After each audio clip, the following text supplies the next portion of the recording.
Oh, it's nighttime and you're laying down, and something rises from the underground, unidentified, but it stabs right through Cal's chest. Oh, Valerial's kneeling down to pray, and Cal's missing 5 vertebrae, and Alexandra stabs it 'cause that's what she does best. This is the saga of the wounds to Cal's chest. When we last left our adventurers, Teleri had just been talked down from her tree and had gone to a nearby grove to pray for a new animal companion. The rest of the group went to another grove with Titiros. In the evening, the charm effect wears off, and Celebrian realizes that she had been drinking, something she would not do on her own. Since Titiros is the most likely culprit, Celebrian confronts him, demanding to know why he would do that. Titiros offers a few futile denials, and then admits that he did so to prevent himself from falling in love with Celebrian. Satyrs fall in love quite easily, you see, but he will not do so if someone is charmed into liking him. After Cal explains that killing Titiros may upset Teleri, Celebrian goes for a walk with Alexandra to cool off. Titiros relaxes again, saying he will explain everything when she returns. Celebrian and Alexandra stroll around talking for a while, and then head back towards the grove. On their way, each of them is struck by 3 bolts of energy. Alexandra shouts, and back in the grove, Torin, Titiros, and Cal hear her and begin running in the direction of the yell. Celebrian and Alexandra spot their attackers, 3 phase wasps, who are hovering in some bushes nearby. Alexandra tries to close in with them, while Celebrian keeps her distance. The wasps flit about, stymieing Alexandra's attempts to stab them, and causing Celebrian's bowshot to go wide. Titiros is the first one to arrive, and he also tries to shoot down a wasp, but misses. Celebrian tries to fear one, but the wasp resists its effects. Torin and Cal arrive, but they are too far away to do anything. Alexandra finally catches up with the wasp and stabs it with her kukri. The wasps, faced with new targets now, shoot out more magic missiles, striking Celebrian, Alexandra, and Cal. Titiros begins to sing, inspiring courage in everyone.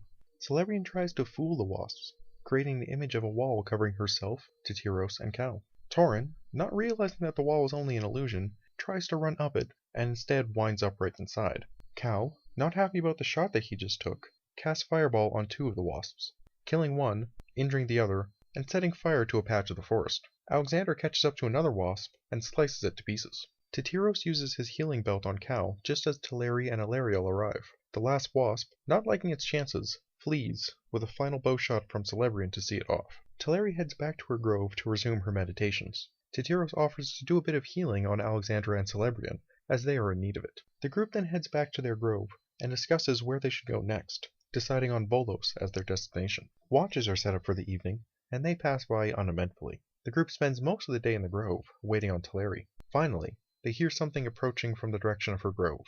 A dire bat bursts into the grove, with Teleri perched on top. This is evidently her new companion. The group gathers up their things and sets out, saying farewell to Titiros. As they are walking out of the grove, they hear the satyr begin to sing. There was an elven maiden who was a beauty in my sight. I couldn't help but stare at her long hair. She set my heart alight. I approached with trepidation, and then her eyes met with mine. We danced the dance of sweet romance, and our fingers did entwine. She had a duty to the sacred, and we were lost inside love's maze. She had to go, though I loved her so. The gods parted our ways. Have you ever been so lonely, so far in darkness you can't see light? Wishing she was there with her long hair to hold you close at night. And when you're cast adrift in a storm, any port of call, I won't forswear, my lady fair, but love makes fools of us all.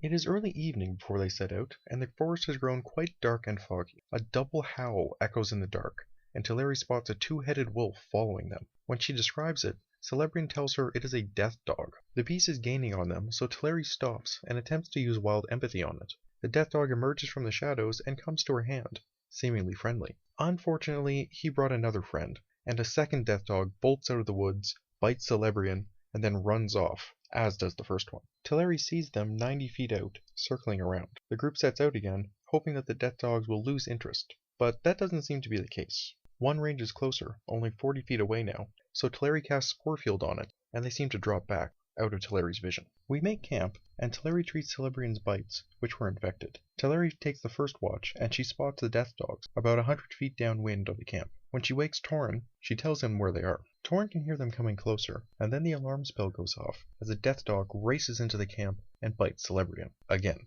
It looks very surprised by the bells. Alexandra lights her morning star, allowing everyone to see, and the death dog bolts out of the camp. Torin goes after the beast, nearly snapping its neck with his Shadow Garrote. Celebrian then knocks it unconscious with a shot from her bow. Teleri looks around to see if she can spot the other death dog, but it is nowhere in sight.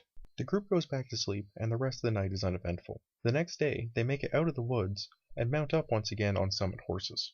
At the bridge, they see the same woman playing chess with her raven, with the latter clearly winning. The heat of the day begins to wear on the group, but aside from the weather, the trip is without incident. At the western bridge, the group sees two guards, an older woman and a gnome. Most of the group pays the toll, but Teleri flies over on her bat, and Torin teleports, though he seems to be delayed by about 6 seconds on each port. The group sets off again towards Volos.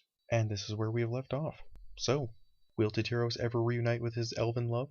How will the group deal with the elemental guardian? What will Teleri name her new bat? Find out next time on the Saga of Wounds to Cal's Chest.